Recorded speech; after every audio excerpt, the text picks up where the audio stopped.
નમસ્તે ખેડૂત ભાઈઓ, કરીશું એક મહત્વના સમાચાર વિશે.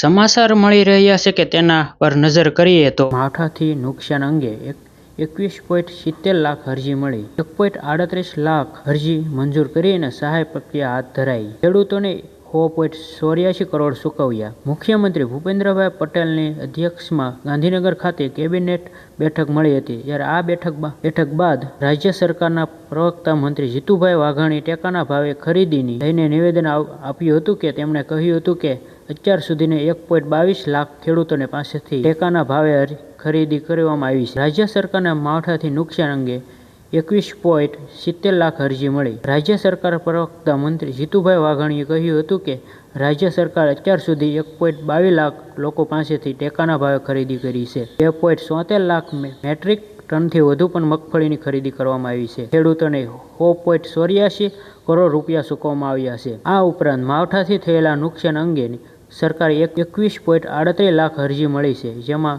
1.38 લાખ અરજી મંજૂર કરીને સહાયક પ્રક્રિયા હાથ ધરાઈ છે. 5 જિલ્લામાંથી 2 લાખમાંથી 32,000 અરજીઓ મંજૂર કરાઈ. આપણી ચેનલ પર બન્યા રહો એક નવા વિડીયોની સાથે, નવા ટોપિકની સાથે. પરંતુ મિત્રો, જો આ વિડીયો તમને ગમ્યો હોય તો વિડીયોને એક લાઇક, એક શેર, એક કોમેન્ટ અને એક મિત્રો ચેનલને સબસ્ક્રાઈબર કરવાનું ના ભૂલતા. આવા તમારા માટે રોજે રોજ નવી માહિતી આપણે લાવતા